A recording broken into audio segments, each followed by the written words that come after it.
All right, so we do have a mystery guest today. Okay. Jamil, you have no idea who it is. Even want to try to take a guess? No. You can't even possibly guess. No.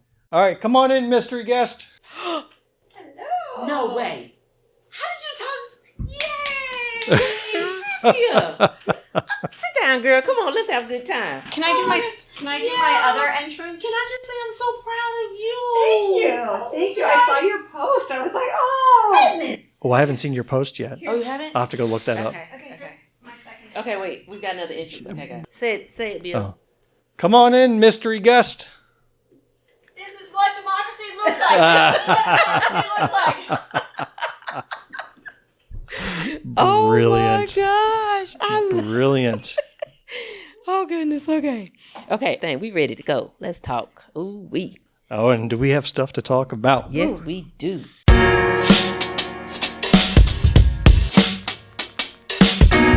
Welcome to episode 61 of Black, White, and Blue in the South, the podcast discussing Democratic politics with a Southern flair. And already Cynthia's taking notes. I just gave one sentence and you're already writing down notes. That is so distracting. Thank you for being here. Now I need to know what those notes are about me. She's already criticizing my delivery. She is not. I'm Bill Kimler. I'm Jamil Brooks. And I'm Cynthia Halpin Brown. And we're coming to you from Greenwood, South Carolina. Now, Jamil, you're writing notes. I've been writing the whole time. What is this with you two note takers? I can't. We're coming to you from Greenwood, South Carolina, a little red county in a very red state. If you like what you hear and think others ought to be listening as well, then you need to hit pause right now and leave a little rating for our show. Write a little review. Tell your friends about us. Interact with us on social media. Or better yet, please provide some dating advice for single adults who are trying to navigate this world in today's very divisive political climate. You see, you can't just hop into a first date with somebody without knowing a little bit about them and their core beliefs, right? Yeah, add that question. So thankfully, a TikToker named Ms. Curly McCatlady, that is her name, she provided this useful guide of questions to ask while on that first date to tease out the political beliefs of your potential partner for life. Let's see. Let's hear what Ms. Curly McCatlady has to say. Thanks for coming to get me. I was wondering, I need to pick up a couple things. I was wondering where you think I should pick them up from. Target or Costco? So I'm going to pause right here just to explain what we're hearing and seeing. So it shows this woman entering into the passenger seat of a car, and as she's getting in, she asks the question, but at the end of the question, are we shopping at Target or Costco? She looks right into the camera. You got to give him the look. Right at the driver. What's that answer going to be? So let's hear what other scenarios. Okay. Whoa, that food from that restaurant was really good. Expensive, though. Probably because of the tariffs. Okay, I'm ready. You mind if I put on a little music? Okay, great.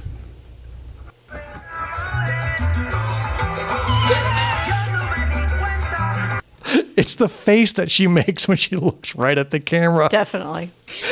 Here comes another one. Whoa, it's a little chilly in here. Do you think it's a little bit chilly? Whew.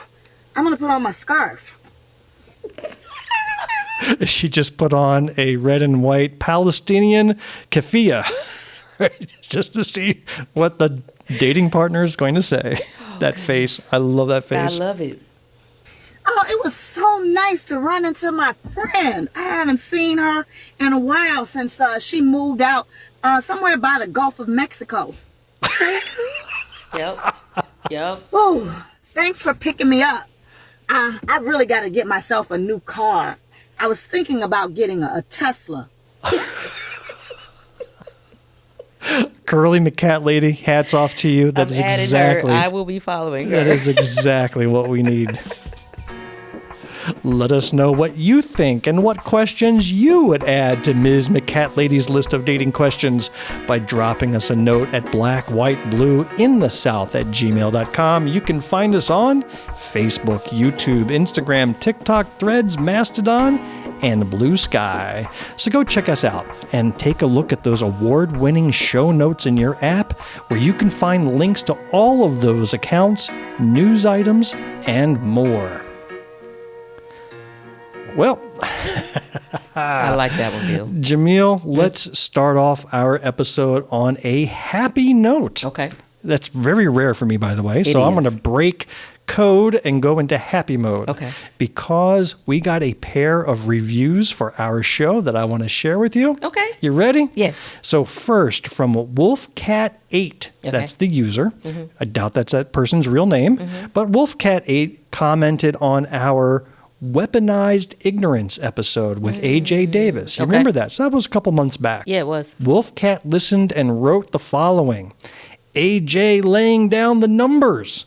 I remember a Democrat telling me, quote, "We don't have the numbers." Well, AJ's math proves otherwise. That was a very good quote from WolfCat8. All right. Second is from an account called Crime_Coco. Crime Coco, who wrote, "We need more of Bill. That sexy voice and even sexier intellect drives me crazy. Jamil is nice, but she's a distraction."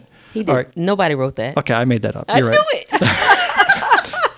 Here's the real quote from Crime Coco. All right, I need a little pick-me-up even if I had to write my own. But here's the real quote. Crime Coco wrote, "Found on TikTok, followed on here, and instantly fell in love. Cool. I am trying to follow state politics, and this is gold. Sending love from Aiken, South Carolina." Yay. So thank you, Crime Coco. And if you want to write that other review too, I'll copy and paste It's that your way. transcribed for Yes, you. thank Just you. paste. Well, Jamil, this episode comes before a weekend that is very important in our personal lives. So I just wanted to share that. What do you got coming up next weekend here? Oh, goodness. This will be graduation prep. We've had one down, another one coming up. So this is the eldest graduated from college? Yes. And this one coming up is? The baby, the last. High school? Yes. Graduation. Yeah. Oh, my God. In the mix of 2 birthdays. So May has really been a month. So And then there's Mother's Day in the mix. yeah. And Somewhere in there was Mother's Day, but it was smothered by birthday, graduation. Man, that's It's amazing. exciting stuff, though. So It is. Yeah. It What is. about Well, you? congratulations Thank to you. everybody in the Brooks household. Yay! My daughter will be married wow. by the next episode. So this Wow. weekend, or no, in 2 weekends, May 31st, she will be a married woman. Wow. I'm not old enough to have a married kid. Oh, Bill. And I don't know if I can handle being father of the bride. But you're going to be. You're going to do great. And she's amazing, by the way. So She is. And this would be Amanda, former guest on our show, as a matter of yeah, fact. One of our favorite episodes. But she is tying the knot, my first child to get married. And to be honest, I don't know how I'm going to keep a dry eye throughout that whole thing. I'm going to be an emotional mess. Yeah. I'm tearing up right now just thinking about it. Like I imagine what it's going to be, and it's going to be me with snot dripping down my nose as I'm walking her down the aisle. That's what it's that's going to your be. baby. I'm going to grab her dress and try to wipe it off. You know. we'll be in so much trouble. No, she'd probably be like, here. So last weekend we spent up in not the daughter, but me and wife and little girl went up to Greenville to shop for clothing for the wedding. Okay. I had to get a particular suit. It had to be a specific color to match everybody else. Yeah. Then you had to get the bridesmaids dresses Little and all girl that. is beautiful, by the way. I saw her on the picture and I thought, oh my God, she is such a beautiful girl. So She yeah, is. shout out to her. She's okay. a doll. Yeah. I had to go get a new suit jacket. They had the jacket that fit. They did not have a corresponding pair of pants that fit.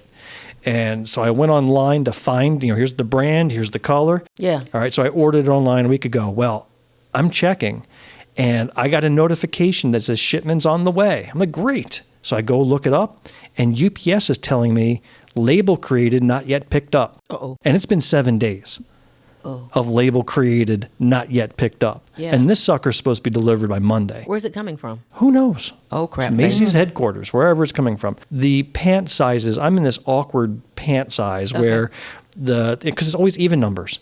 And one even number is a little too loose. Yeah. One even number is a little too tight. Okay. So I opted for the little too tight. Okay. To say, all right, I'm going to lose me some pounds Okay. between now and the wedding. I just have to lose 30, 40 pounds and I'll be good to go. Wait now. I have to fit in these pants. Otherwise, I'll be crying for a different reason walking down the aisle. So there may be some drama there where I end up pantsless I was going to say, just have the photographer do waist up. Right, I'm going to have everybody And keep their eyes waist up too. Everything's going to look normal. So I'm a little nervous about that. The other thing that's going to be that is of interest is that the young man she's marrying, and he's a wonderful guy. I've known him, perfect for her. I couldn't be happier. Okay. He's the son of immigrants from El Salvador.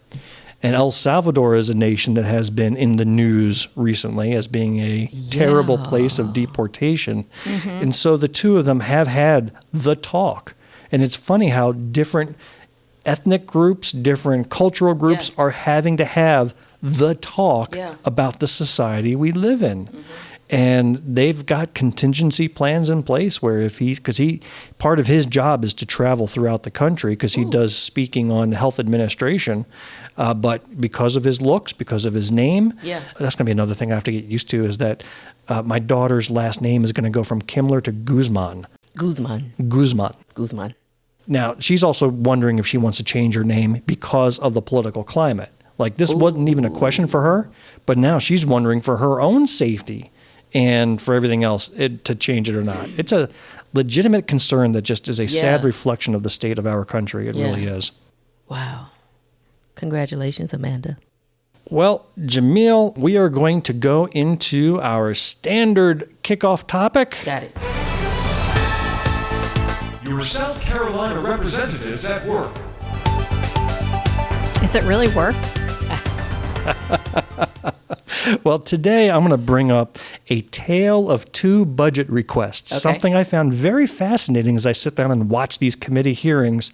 And what I want you to do, Jamil and Cynthia, is imagine that you are an elected House representative and you're sitting in this budget committee. It's a subcommittee. Okay. And you're taking testimony from department heads about why you should give them the budget that they're asking for. And you have limited funds. So they really have to make their pitch. Okay. First up on this pitch is Mr. Kevin Schwedo, who's the executive director for the South Carolina Department of Motor Vehicles. You ready to hear from Kevin and his pitch for Monday? Yes. Here we go. Modernization's the only thing that allows us to go ahead and to take a entry-level employee and make them as effective as they are.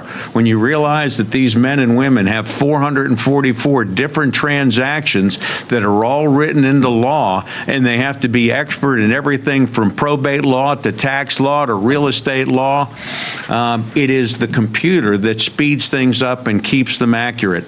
And that's where we need your help. The computer system that we're using right now, Phoenix, came about before the turn of the century. Okay? It is coming around in the late 90s, and it was an amazing piece of work because it took lines at the time of about 4 hours and got you down under an hour. That was a very, very big deal. And then we've done everything we can to streamline it, and we have streamlined it faster than most states. At one point in time, we were down to a 5-minute initial wait time. Because there's only so much you can do, my times are climbing right now. Everything that we do, and when I say everything we do is with a computer. If the computer shuts down, you get zero service from the DMV. There's nothing I can do without this computer. Not one of you would operate a home computer on 1990s technology. There's not a computer company in the world that goes and provides updates to those computers. All right, so that was pitch number one. Okay. Pitch number two comes from Howie Knapp. He is the executive director for the South Carolina Elections Commission, talking about increasing poll worker pay. You've been a poll worker? Yeah. Cynthia, have you? No. Okay, I've been a poll worker. Yeah. The pay's modest, but it is what it is. So here's Howie Knapp making his case. Priority 7 is $4 million in recurring funds to increase poll worker pay, basically. And there's two main graphics on this, current and proposed increase for poll worker pay. So right now, poll workers are paid $60 for training, $75 for working on election day, and $135 for working on election night. And that's the total is $135. We want to increase that to $175. I should note that poll worker pay has not increased. It's increased twice since 1999. The last time it increased to the current $75 was in 2017, and before that it was 2000. It was $45. All right, Jamil, you heard two pitches. Actually, we'll turn it to our guest. Ms. Cynthia, who would you pick to give your money to? You only had $100. Do you give it to Kevin Schredo with the DMV or Howie Knapp with the SCEC? I would go with the DMV. Why is that? More getting people in and out, having to take off time from work. So you're going just based on the merits of the argument. Yes. Good. And that technology. Yes, that is a scary thing. There's a lot of information that the DMV has, so we want to make sure it stays secure. Absolutely. 90s technology scares me. Scares me. All right, Jamil, So, who had the better pitch in your mind? okay, so you asked me the question differently. I did. The better pitch came from the DMV, but I would give my money to the voting commission That is an unexpected answer. Why is that? because I've worked as a poll worker. And So if you had worked in the DMV, you would have given them the money. So it's based on your personal experience. Yeah, it is. It is, and not only that, but I know from the manager's standpoint how difficult it is to find people who are willing to come in and work the polls. And so you have a lot of people who would say, well, my poll closed, or I went there, and it's because of staffing issues. Well, how would you compare the pitches, though? I think that's where I want to go now. Oh, the pitch was, first of all, it didn't seem like the voter commission really wanted the increase themselves. There was no connection. I didn't get the passion, and that didn't appear as organized or well informed. But the DMV person knew it. He had his report in front of him, but he kept flipping pages all over the place. And if you listen to that 135, that number was the first time that he said it. It was you get 135 because you get 70 for this and 75 for this and 60 for something else, and then you got another 135 for voting nights. And I went, no. And then he said, no, it's 135 total.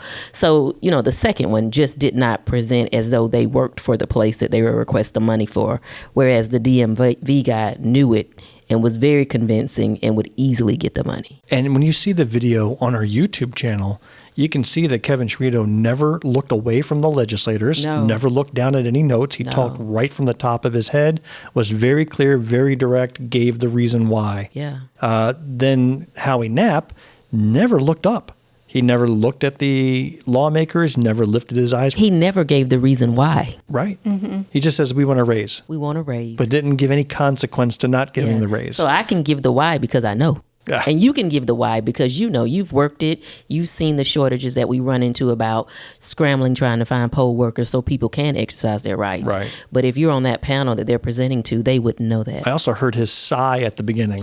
Did you hear that? Yeah, I was like, well, we want to give them more money. I was like, wow, it's my turn. There's a guy I want arguing on my behalf. He was like, well, I don't want to, but they said I got to say it. Well, and I've been to the polls where there's people standing around. There's so many workers. So if I'm coming in from that perspective and not hearing that there's a need or there's places that have closed because there's no workers, I'm thinking, why is he asking for more money? Yeah. That's a very good point. That's a good point. Yeah. Well, Jamil, we're going to shift away from that and go to some news. Let's go. For up to the minute reports, stay tuned to this station. Now the news. See, Cynthia, we're a professional outfit here. Are you impressed? I am so impressed. It's like I feel like I'm watching the magic. It's like I'm in behind the scenes at Disney. Well, we're going to quickly touch on a couple of topics. Okay. Just to update on some of these subjects happening in South Carolina that we've been covering for 2 years now. And they're starting to wrap up, as a matter of fact. So first up on the list is an update on the liquor liability insurance issue. Okay. So to recap, we have been losing insurers in this state who are not willing to cover bars and venues that serve alcohol because of some other laws that were put in place by South Carolina lawmakers back in the day to be more victim friendly in terms of payouts, but that has put, I think, undue burden on some of these venues who may have served only one drink and now they're on the hook for the full amount as the same bar that served 100 drinks. Yes. So the whole equity of blame was out of whack. There was no way to get discounts on insurance rates, and insurers started to either raise the rates or get out of the business, and bars and venues started to close. Okay. So we've tracked this in progress over the years, and happy to say that finally a bill has passed. and has been signed into law by the governor that specifically addresses it. And there was a great write-up in the Index Journal, local paper here in Greenwood. Okay. The author was Renee Ortiz, and she did a fantastic job on this. This is a writer who's covered us a couple of times. Yeah. She always gets my name wrong. She gets my title wrong. She had me as the ex-chair when I was still the chair, right? But when it's anybody else she covers, she does a phenomenal job.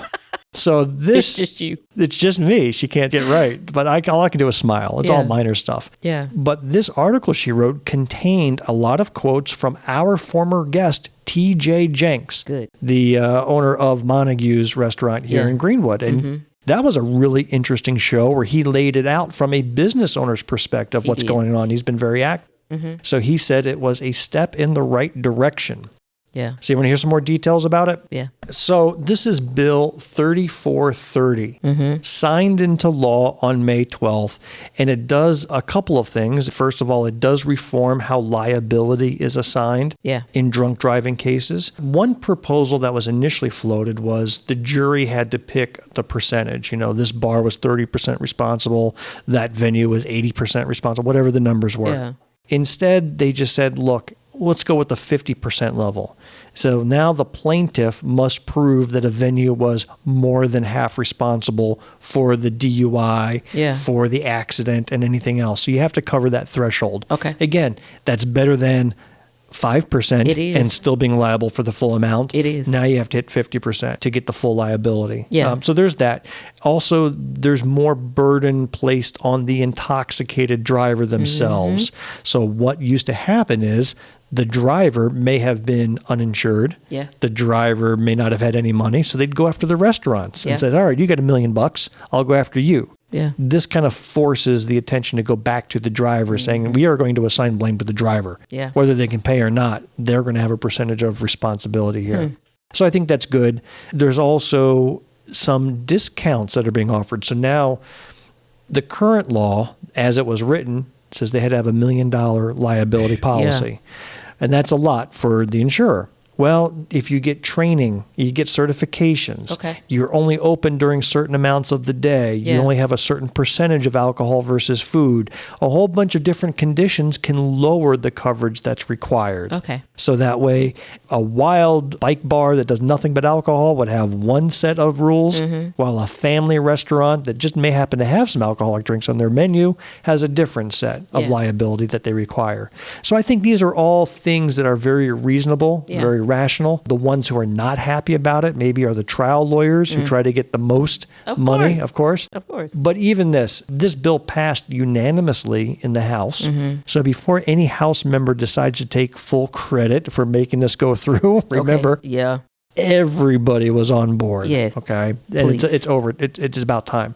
The Senate was being difficult about it, but they're now on board and the governor has signed. The only downside I can see, and this is a point that TJ made, is that this law does not go into effect until January 1st. And so TJ says, that's a long time from now. You know, the bars and restaurants are still going to suffer between now and then.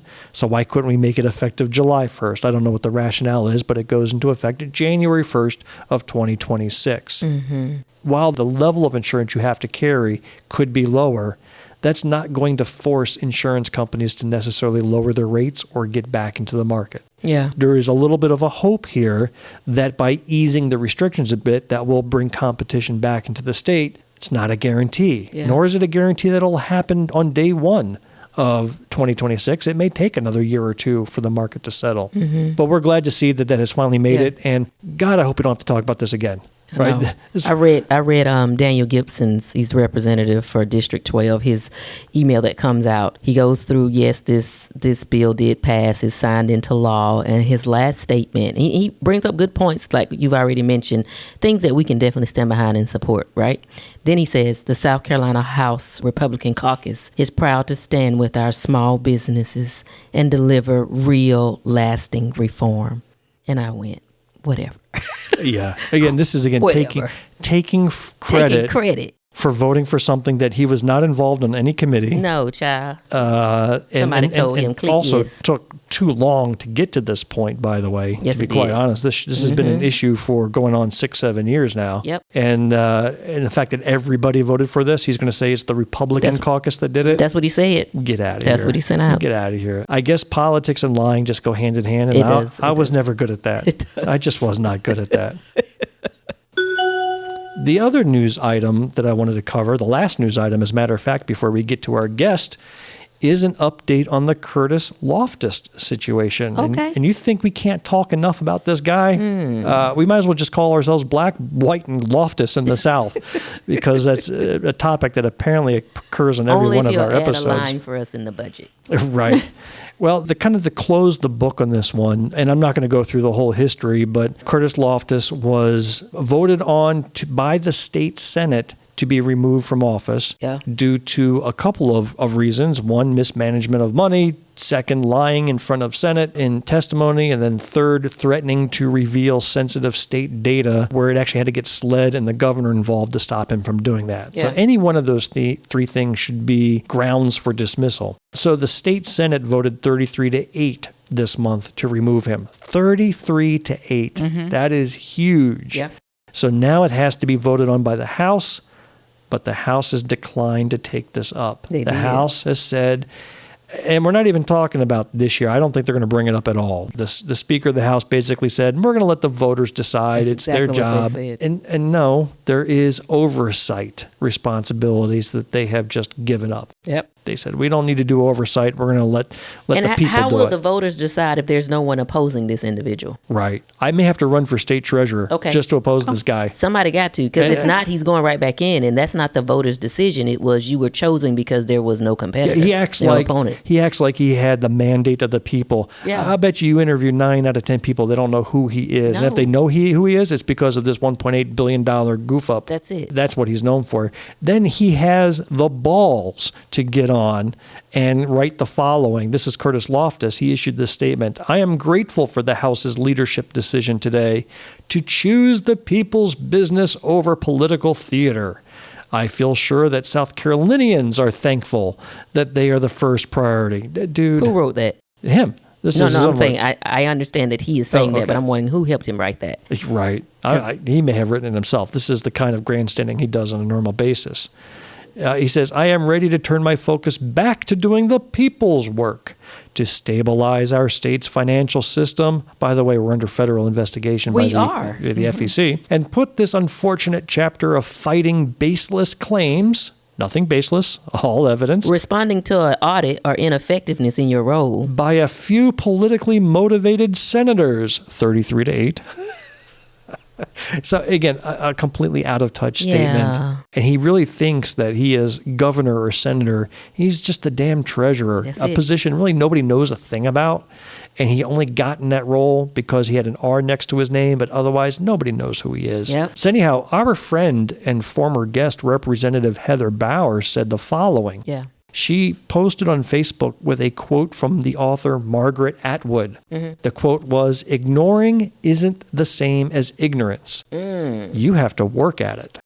Then she wrote, and this is now Heather speaking, regardless of what party you represent in our state house, you all had to work really hard at ignoring this catastrophic failure for our state.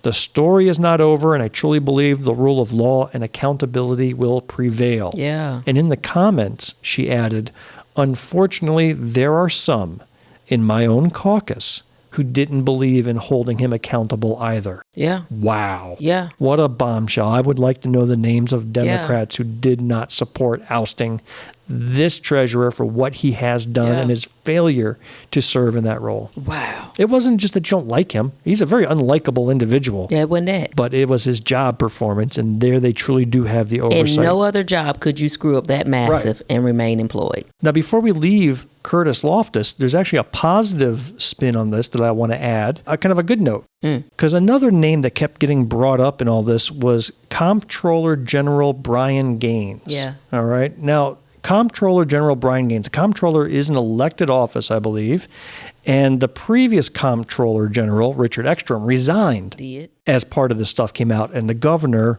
appointed Brian Gaines to this role. And Brian has done some more digging and worked to clean things up, and he's been involved in all the meetings, etc. He came to Greenwood recently. Did you know that? Yep, he was at Piedmont Tech. He was at the graduation of Piedmont Tech as the commencement speaker. Now, first of all, what does a comptroller do? You have any idea? What do they do? Isn't it accounting? Yeah. Yeah, I actually had to go. I had to go Google it as well. Yeah. You know, the comptroller. I mean, in business, you know of comptrollers, but a comptroller oversees the accounting and financial reporting procedures of an organization. The treasurer does something different. What's the treasurer do? Who knows?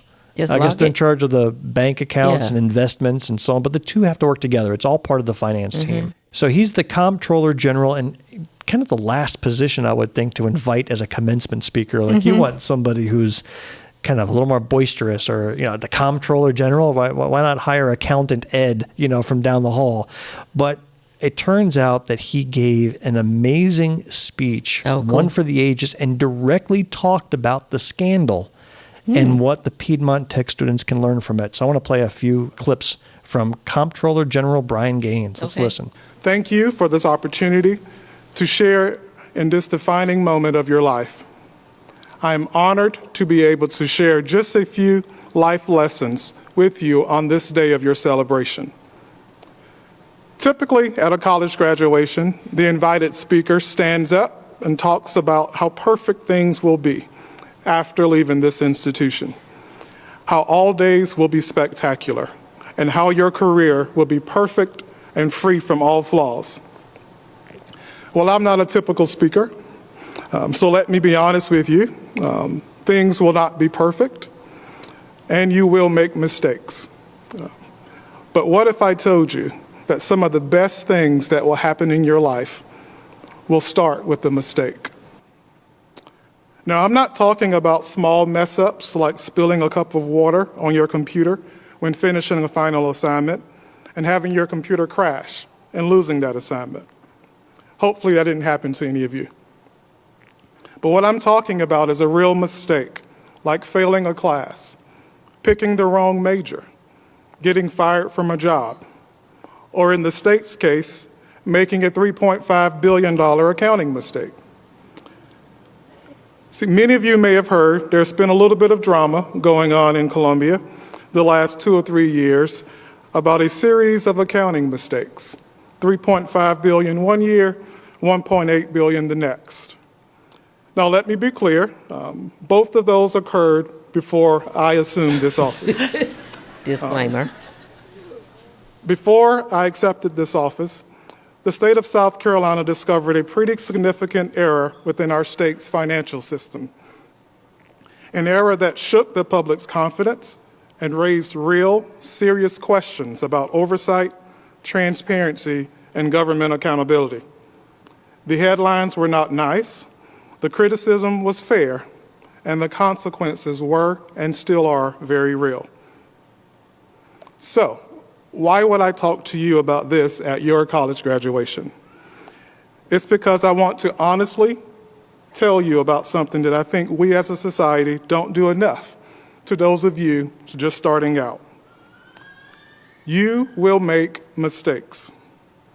The beauty about a mistake is they don't have to define you, your careers, your leadership, or even your lives. We are not defined by how many mistakes we make, but we are defined by how we respond to them. That is a wise individual, and you really ought to hear and watch the full speech, and a link to that will be in our show notes. Okay. But I can listen to him Wow. all day. That is a man of integrity we just listened to, a man with obvious intelligence and soft-spoken, not worrying about self-aggrandizing or being flowery language. It's just, here's the facts, here's some life lessons, and here's reality. A valuable one. Valuable. And I could not think of a better commencement speaker that I would want at one of my kids' graduations in the future. Good job, Brian PTC. Gaines, thank you very much. And I really hope to hear more from you beyond the comptroller. Can you find another job to run for? You know, be a House rep, be a state senator, be a governor. Maybe treasurer. Treasurer? Oh, my God. Why would I have never thought of that? Oh, That's why I'm what here. if he ran for treasurer? Let's make a note. Can we start a writing Are you texting Heather Bauer over there? know, right? We don't want to encourage that just yet. Yeah, we do. We do? We do. Say, Heather, just you got Brian's number. Won't you tell Nudge him. that we want him to run? And then watch Curtis Loftis runs for comptroller. Actually, there was a law not too long ago. I don't know if it got passed or not, but they were looking to make the comptroller general an appointed position rather than an elected position. Today it's elected. Yeah. At least I think it still is elected. But, people don't know who the treasurer is. They know the comptroller general even less. Yeah. And that Richard Ekstrom guy, I voted for him because he was the only guy on the ballot. He's the only one. Never said anything nasty, so, why not? So I think that's a good idea. Gaines for treasurer. I'm going to work on the logo tonight. I want to be good. You get the logo together and send it to Heather. Yeah, I think I like that idea. Just pass this on to him in case he was anonymously. Yeah. In fact, here's a printout. Just drop it on his desk. Just anonymously drop it. Get that thought going. Hope you're not busy. Oh, goodness. Well, it is our absolute delight and pleasure to introduce formally our guest for today's episode, Ms. Cynthia Halpin Brown. She is the alternate executive committee woman for the Greenwood County Democratic Party, but that's not why she's here. She's here for a different reason, a very exciting reason. Yeah. But we'll come to that in a second. But Cynthia, before we get to know you in the political realm, tell us a little bit about you personally. Where did you come from? What do you do? What are some nuggets that you want people to know about you? So I grew up in Nebraska and then went to University of Nebraska. So I'm a Cornhusker. You look like a Cornhusker. I do, don't I? You do. Yeah. Typical. Actually, hold on. I put in ChatGPT. Draw me a picture of a Cornhusker, and your face came right up. Really did. And then I'm the smallest one in my family, too. So I'm from corn-fed big people. After college, I ended up in California. I graduated from UCLA with my degree in social welfare. So I'm a licensed clinical social worker in California, here in South Carolina, and in Florida. So, and I will tell you, each of those different states, it's a slightly different term, but same, licensed clinical social worker. Yeah. And so I've lived in Greenwood about a little over 3 years. What brought you to Greenwood from California? So we were actually, my husband and I were living in Florida. Okay. And when COVID hit, he was able to work from home. I was not. I was doing direct services, so was still seeing people in person. But it gave us the opportunity to think about future plan of retiring. And he has always wanted to live on a lake. So we're here out at the lake in Hodges. And so that's Lake how we... Greenwood is a very popular destination. So you're one of those that moved for the lake and retirement life. Yes. Oh, wow. It was the lake and then self-regional because we looked at other places and what they called a hospital was not a hospital. It was kind of like a fancy urgent care. Okay. So it was like, okay, if we're going to be living here for the rest of our lives, we want some solid medical care available. Plus uptown and... having some arts, having Greenville very close, and then we have family in Georgia. So that was a nice plus, too. Well, we're very glad to have you, and I remember meeting you for the first time at a Democratic Party meeting, and you had started to offer to create something called Liberal Rocks. Do you remember that? Yes. I remember those rocks. I don't create them. I distribute them. Distribute. So you would, what is that whole thing? Maybe remind me. You can probably go to liberalrocks.com. If I wanted to take the time and dig through my bag, I'm sure I have a few in there. But there is a woman who creates these little tiny flowers on one side, and then on the other, she has different slogans and sayings. And you can purchase them from her. And then you throw them at Republicans as they walk by? Do not. What? You plant positive seeds. There you go. Okay. You hand them off to people. You leave them places where people are walking. Nonviolent. Yes, okay. nonviolent. Yes, where people are walking, they can pick them up and keep them.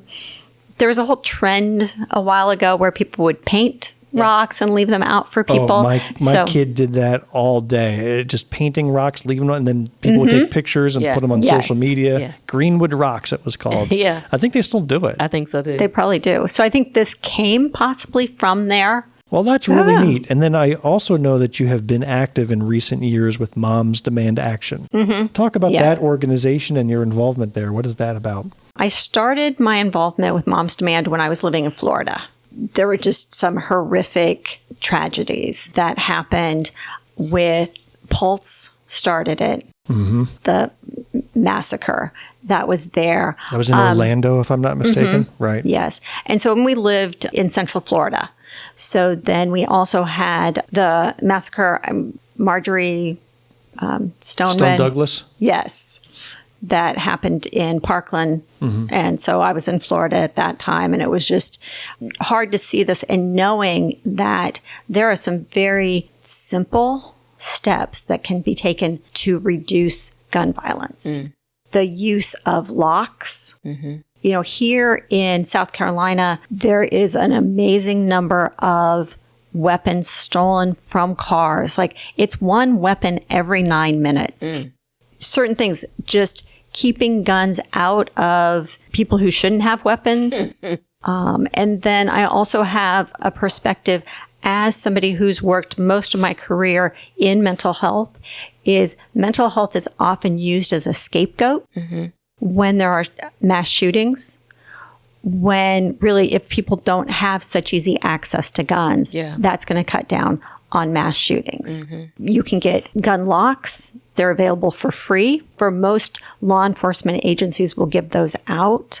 We know with our veterans, just because there's been so much research done with veterans attempting to kill themselves, that little bit of time that it may take to open a safe, to take off a lock, that is enough time. And I know that from my experience, my professional experience, that people who are not veterans, the same thing.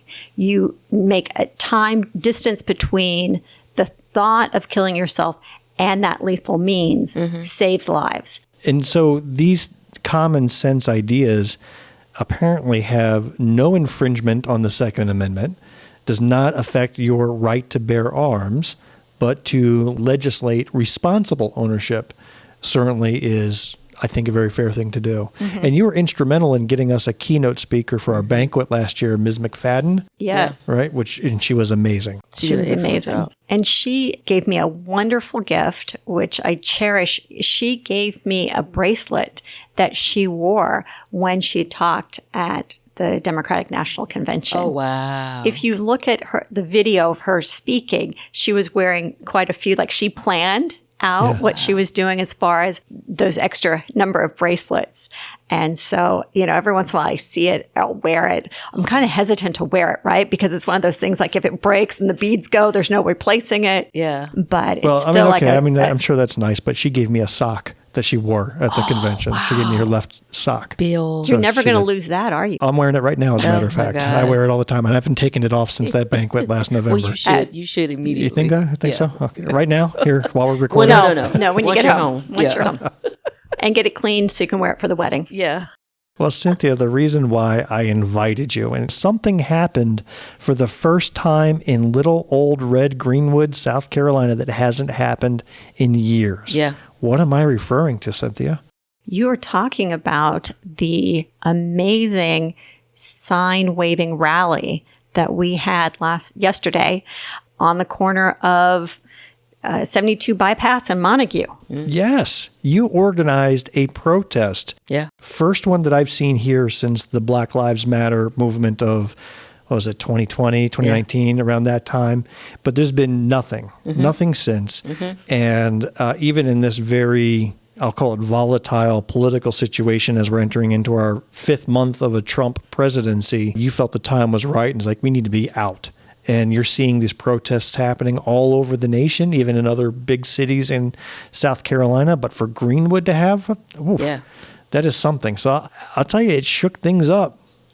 Yes, it shook there's things been up. A very interesting response. That's a good way to describe it. I mean, the local paper, the Index Journal, wrote a small article, maybe 5 paragraphs, nothing big, published it online on Facebook. And as of now, it's had over 1,000 comments. Yeah. I mean, nothing else that the Index Journal has ever published has generated that much conversation. Yeah. I don't know if you're even aware of that. I am not aware of that. Most of their articles just get ignored, yeah. Right? Maybe 1 or 2 comments. We've got over 1,000 so far, and it's continuing. And it's back and forth. It's nasty. It's reinforcement. It's people, you know, it is, you have sparked the debate of one end of the political spectrum to the other. Yeah. I don't know if any minds are being changed, but you're at least sparked something. And to me, it showed that opposition is alive, where otherwise they were just thinking maybe it was underground or not enough to be significant. But how many protesters were you able to get out there yesterday? I think we had between 25 and 30. Okay. I did not my best job of having people sign. Like I started off really well. I wanted to get people's information. So I had them sign, a sign-in sheet. And then we were on each side of the street. And that intersection is a challenge to cross. Yeah. Yeah. Wow. So I saw the members who came out and protested, and there are some octogenarians in that group, and I just can't see them crossing the busiest roads in Greenwood. This intersection is the busiest intersection in the county. The busiest for a radius of almost 100 miles. It's the busiest intersection. You could not have picked a better spot for visibility. And time to be there. Yeah. So if you think of the time frame that you all were there, that increased, I think, the flow. So you were going to be very, very visible at that time. Of course, one of the stupidest comments was, didn't they have anything better to do on a Saturday? I'm like, well, is there another day? Is there another day or time that we should be out there? Yeah. So I had some wise counsel not to read the comments. So That's great because I have them all here for you. Yeah, I disregarded that and started reading through them. And then at some point was like, okay, I need to stop because it really was just back and forth. Yeah. But there are a few people I responded to because it was just so reinforcing and just so positive. Mm-hmm. People were like, oh, I wish I would have known, and some other positive comments. But one of them, I'm not going to respond, but it was like, couldn't you be out volunteering doing something else? And one of the things I had was thinking is like several people that were there had been volunteering earlier in the day, and they actually didn't arrive when we started at 11 because they were finishing up volunteer work somewhere else and then came over They were working after. at the Miracle League, working with disabled and specially abled children to give them a morning of baseball, and being buddies. And they went directly from there to the protest to continue. So it really is ironic. They would it brings assumptions up that are completely wrong. There were so many assumptions from that. And I spent my time, I did not read the Index Journal's article. I did not. I went immediately to the comment section. And that is where I spent my time. And that kind of led to my post. In there, their responses, those that were negative, those responses can be grouped into 3 sections. Mm-hmm. They were tremendously leaning towards ageism, classism, and sexism. And I'm looking at the profile pics from the people who are making these comments. And buddy, I don't know if they know it or not, but they fit into each one of those groups. But they were straight bashing a wonderful opportunity. And I kept going, so freedom of speech only applies if somebody is saying what you want them to say. If it's a Trump rally, you have freedom of speech. You get all the time you want, and good job. From this, they was attacking the Index Journal, and I went, well, the Index Journal is doing what it's supposed to do in this situation. There are articles that they may write and news that they share that maybe I don't agree with, but that is the role. So you have to share what is news. And I'm looking at this group of people who are going through with the negative comments, and I'm going, this to me is again coming from a place of fear. These are individuals who don't want others to see that there is opposition here in Greenwood and that all Greenwood people don't believe and support Trump.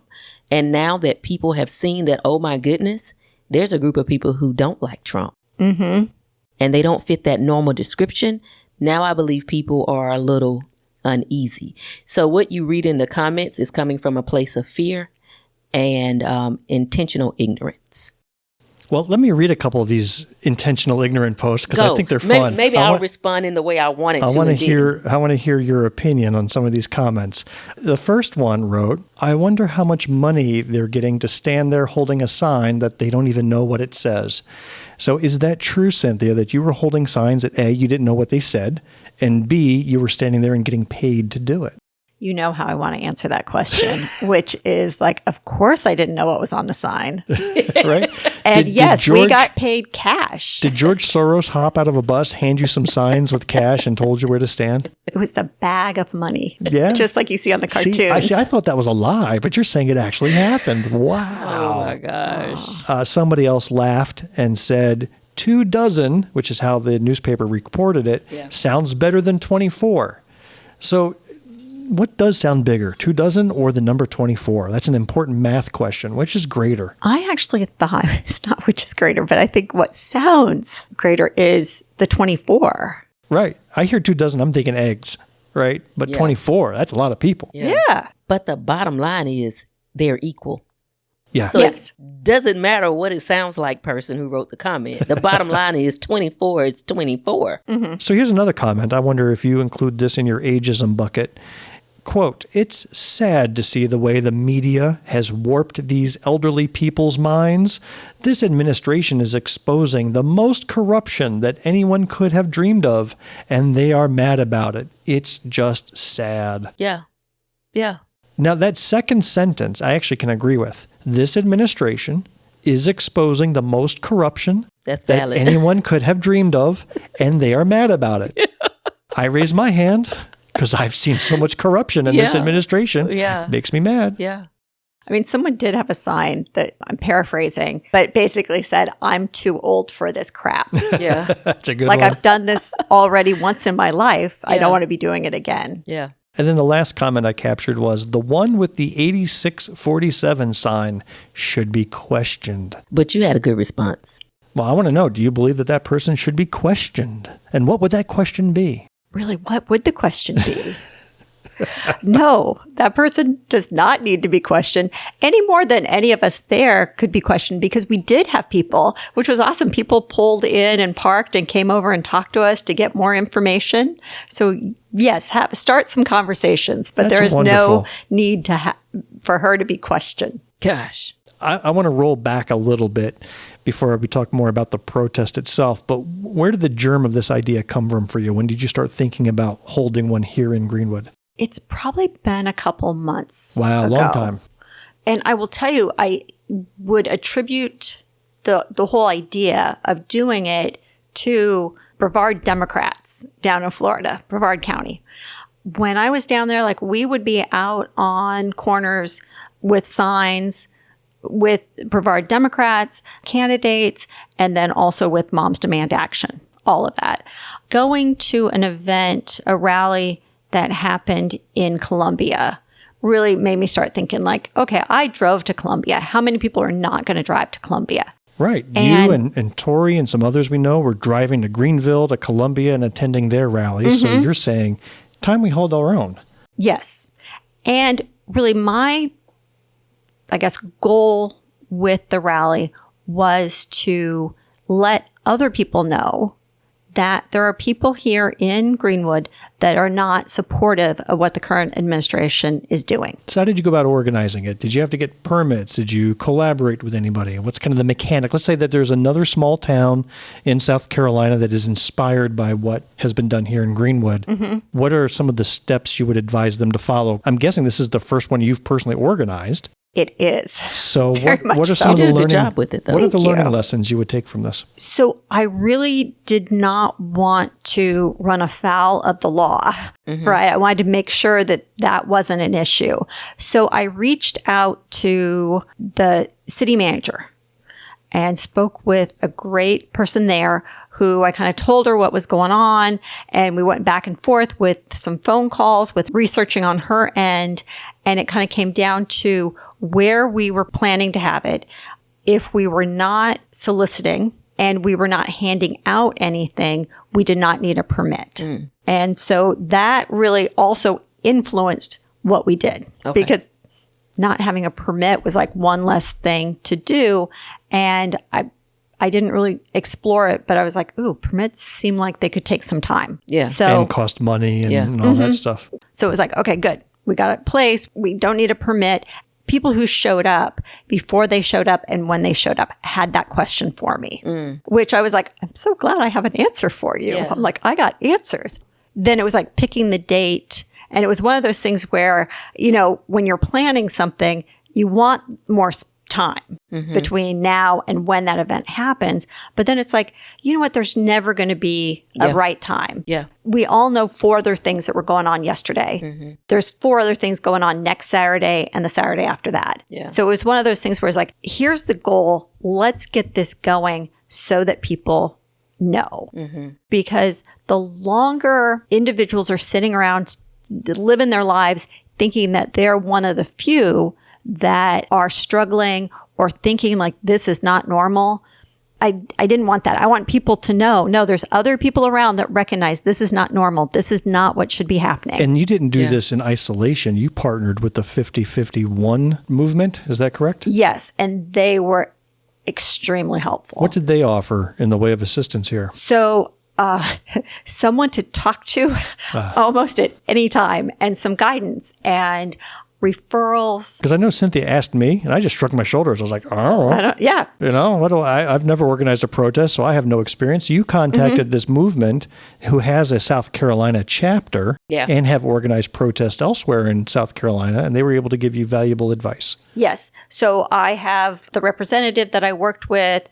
I have her phone number. We were messaging back and forth. She referred me to ACLU so that I was able to request to have an observer. We didn't actually get an observer, but went through that process. So in the future, I know that that's a thing that can happen. So nobody was there to record the beatings you received and the police arrests? It was just you guys. Okay.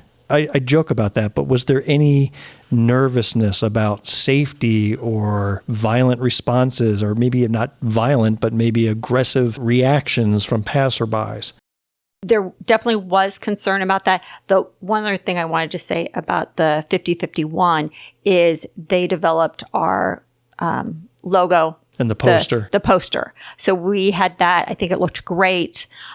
Several people had some input on what that looked like as the final. We added the rain or shine, given what our weather has been like. I also saw that you added nonpartisan event, which I thought was very important. It wasn't sponsored by the Democratic Party or any individual organization. It truly was a grassroots protest. Yeah, and if you read through the comments, a lot of the comments say, the Democrats, they have nothing to do, or they're crying, or they're whining. And I thought that was one of those assumptions that were being made. Nowhere in there did you see somebody that said this whole group is from the Democratic Party. This was a group of individuals who are fighting for the rights of others and themselves. And what they did not need in order to make it an effective event was a label. Mm-hmm. And I think that was the thing to take away from that. But when you have people with undeveloped thought processes, or people who just don't want to admit what is really wrong, you'll see them look to use groups or affiliations to harm individuals instead of strengthen those individuals. So I think that was amazing that you all did that. Not attached to a party, but you were attached to a purpose. Mm-hmm. And that is what so many of us need to do in order to fight what is wrong. Focus on the purpose and not the party. So let's come back to the danger zone then. Did you wear a bulletproof vest? Did not. Didn't I even think about it? The way I would like you to answer this is start with your expectations or your worries beforehand, and then share how it actually turned out afterwards. I guess my worry was that someone would throw some beverage on me as they were driving down the street. And there's a Starbucks right there, and there's Chick-fil-A. Okay. So those were the two. And I was like, I hope it's not hot coffee. Yeah. That did not happen. Some people made comments, but really with the volume, the sound from the traffic, you couldn't really hear them. And I would translate them in my head and be like, they're telling us to have a good day. That's what that finger means. It's a have a great day finger. That's the your number one finger. Yeah. That's what that is. Yeah. We started to identify honks, whether it was like an angry honk or a yay, glad you're here honk. Mm-hmm. And then the please make a right on red honk, which is a different honk too, which is followed by the person yelling out the window, turn. Okay. But, there were comments, there were people who had some angry honks, but we also had some really positive responses from people. One woman in particular, because it was when I had changed from one side of the street to the other, she had gone past us, and then a little while later, I see her that she's back, that makes sense. It's a very busy intersection. Yeah. But she had money that she was trying to give us. Oh. And I was like, she made a special effort to get back here. And we weren't taking money. That was Mrs. Soros? Yes, exactly. Okay. But well, that's great. Speaking of the signs, we'll have pictures of some of the signs and the people available in our show notes. But what were some of your favorite signs that you saw that people brought? I'll share with you mine afterwards. But what was one of your favorites? What did you recall seeing? there was one, and I don't remember exactly what it was, but it was like continue cancer research or like don't stop funding cancer research. And even now, like that one, I was like, oh, that's it, like right there. And the woman holding it, you know, like I didn't know her story, but I was like, yeah, that's what we're here for, because the actions that the Trump administration are taking are impacting people daily. And there were a couple other signs that were artistically amazing. There was a pair that I saw about PBS. One was a picture of Big Bird, but the other had Grover on a cross. No way. Yeah, that's what it looked like to me. I scanned by it quickly, but it looked like, you know, Grover hanging. Maybe I got it wrong. I'll have to go back and look at that picture. Oh, they hung Grover. But like I said, no, Grover wasn't hung. No? Grover was holding two signs. Oh, okay. I I skimmed the picture very quickly. Don't skim again. But you get where I came from. His arms were outstretched, looked like they were being held. But his arms were being held. Grover was signs. Oh, okay. He was holding one sign for Sesame Street. Different message. Yeah, and one for PBS. Thank you, Grover. Wow. Wow. So the don't stop researching cancer, or the cancer research of those type signs that are being held up are Grover or Big Bird, that is, you know, learning educational things. And you still have people that are typing comments like, go home. Go home. These hateful libs. It's like what do you do? Like one comment I'm going to read, it says, if I would have been out on that side of town at that time and saw these people, would have been visited by the police, because I would have pulled off and called dispatch. Anything that causes drivers to use their horns unless it is an emergency is wrong because of driver distraction. I would not even use my own horn. You took up all that space under that Index Journal post to type that foolishness. Wow. As if these people, see, here's what they don't understand. See, some people follow the law. I know this might be news to a lot of people, but you got some people who want to be law-abiding citizens. Mm-hmm. You figured out what you could do, what you were allowed to do, and that is what you implemented. But then you got this lady on here who actually think you just woke up one day and stood out there with signs and didn't even try to do the research. Mm-hmm. This is the kind of stuff that frustrates me. But this is the kind of stuff that will, somebody said, calm down, bro. Which is kind of a good response to that. Yeah, like just relax. I'll share with you a positive version of this, though. So the comments under the newspaper article were mixed. Mm-hmm. Yeah. I posted something very briefly on my personal Threads account. Like, who's on Threads, right? Mm-hmm. Remember, Threads is like the Facebook, Twitter spinoff there. And so I wrote just the following. My little red town of Greenwood, South Carolina, finally joined in on the anti-Trump protest movement today. Yeah. 24 protesters caught the town by surprise, and boy, are the MAGA mad about it. So I just threw that out there. Now I only have like 200 some followers myself on Threads. It's not a big account. As I sit here right now, Jamil, I am looking at 7.5 thousand likes, 300 shares, 157 comments on that little text post I made last night. It's not even been 12 hours. Okay, so mine didn't get that.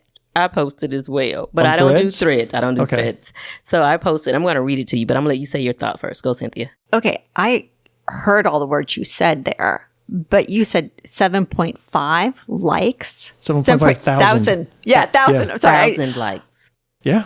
1,000 likes, yes. And it's still growing because it wasn't that in the beginning. Oh, so I'm sorry. As I'm sitting here, I actually just watched it go from 7.9K to 8K. It just happened on my screen. So listen. So this is truly what we call the viral message. And I think the important thing is that this happened in Greenwood. Yeah. The last place in South Carolina you'd expect something like Greenville, Columbia, Spartanburg. Yeah. Okay. Little old Greenwood, no. And I said, you know, if it can happen here, it can happen anywhere. And I think people are resonating with that. Yeah. And I'm glad that you're able to say like 8K and it's still growing, because that kind of confirms what I was trying to convey in my message. So I said, good job to the organizers of this nonpartisan display of activism. I note from the comments that there were those who thought that only Democrats were fighting this fight, but it was interesting that they weren't. And I said activism, which people forget. It takes courage and it does not require explanation. So you didn't have to explain why you did any of the things that you did. But it took courage. And we thank you. Otherwise, we wouldn't have a podcast episode. Yeah, we wouldn't. I said observations can be misleading. For those who read the article, you must remember that activism is a layered approach. So don't get distracted by the numbers you see. There's always more. That's that 8K. And that's going to continue to grow. I'm proud to know some of these courageous souls personally. If you get a chance, read through the comments on the Index Journal's post to see classic examples of classism, sexism, and ageism, all of which are non-discriminatory. So we can all fit into those groups. This is why we must fight to protect people who could easily fit into those groups. Now, you know it's true activism when the rights you're fighting for are not necessarily yours. Like you may not have been impacted by any of those things, but you know that human rights are rights for everyone and that they should have that. So I said, continue to be considerate, empathetic, and passionate because we appreciate you. Aww. Even if you saw 24 people, and this goes to all the people who wanted to have something to say. Even if you only visibly saw 24 people, I need for them to understand that if you continue to multiply that 24, that's how much support you guys got behind you. As we're sitting here, Jamil, your post likes just increased by 10% and the number of shares doubled. You liked it, Bill? I'm not saying one thing or another. I'm just watching the numbers here. Any increase is a good increase. So I want to end this discussion with one question, and this is a question that some in the Democratic Party leadership have asked, and I think it's a fair question. Yeah. What's the point? What's the point of protesting? I mean, I've asked that question. I remember during Trump 1.0, where you had the Women's March, right? Millions and millions of people from around the world flooded the streets like no other demonstration, I guess, since Vietnam War. I mean, this was incredible movement, and yet he served out his term. He did what he did. Now we got Trump 2.0, so I'm thinking, what's the point? But this particular activity has me rethinking that a bit, but I'm curious to think, what was the point? What's the outcome? What's the positive thing that came out of this that you thought it was worthwhile doing it? I think the point is to let people here in Greenwood know they're not alone with their thoughts, that their concerns are shared by other people and not just shared in quiet space, right? But people who will go and stand on a street corner. Like, we're willing to take action. One of the signs was the call 5 or 5 call, and had that information on it, which I thought was great because, and it was written really well, big, so that anybody going by could see that and get that information to take, give people a venue to take action. But really my intent with planning this was to let people know they're not alone. And I think there is the opportunity at future events for that to get expanded on. But that's where I really wanted to start because, like you said, a little tiny blue presence surrounded by red, can feel really hopeless that things can't change, aren't going to change.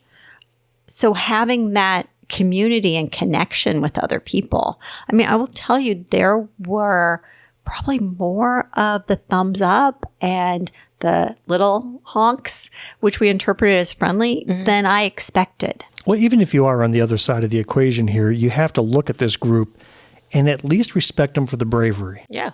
Right? I mean, it's easy when you are in a supermajority opinion, and especially one that's particularly aggressive and violent in their reactions to seeing these protesters. To be in the majority is easy. To be in the minority is hard. Yeah. Do you know anything about that, Jamil? Y'all know I always start, I say, okay, I don't know if y'all noticed or not, but I'm black.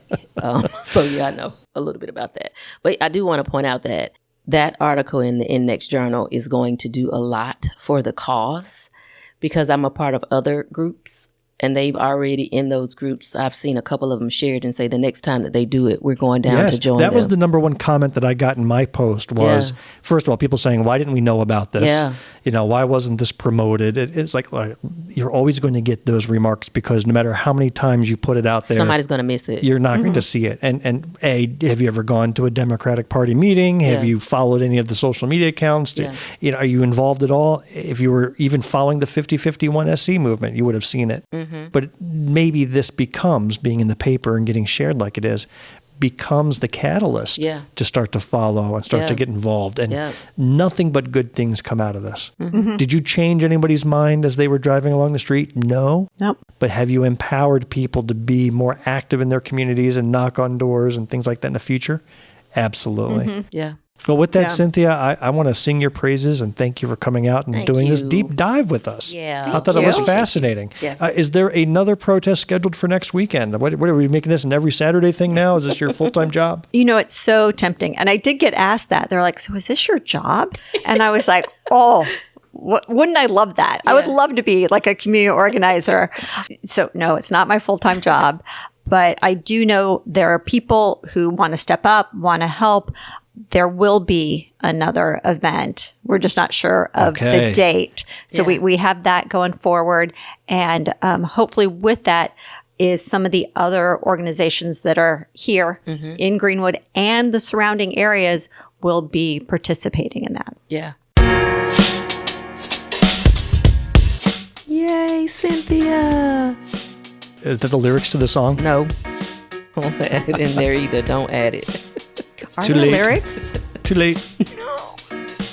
And that's a wrap for this episode of Black, White, and Blue in the South. Thank you, Cynthia, for making an outsized dent in our little Greenwood community. Yeah. Thank It's you. amazing.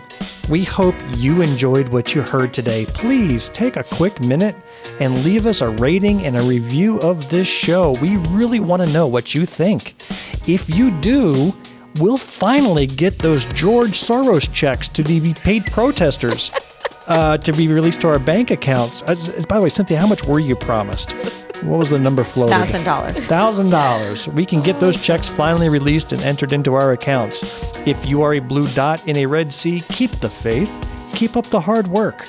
Change only happens over many years of work and dedication. Our closing quote today comes from Elie Wiesel.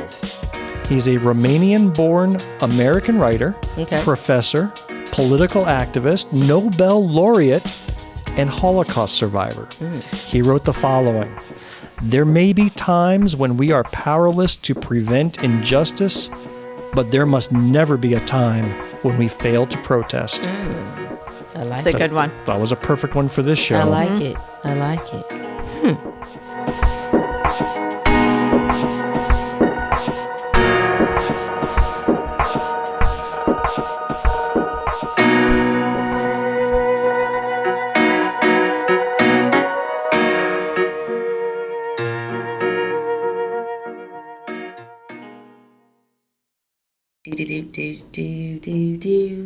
The end.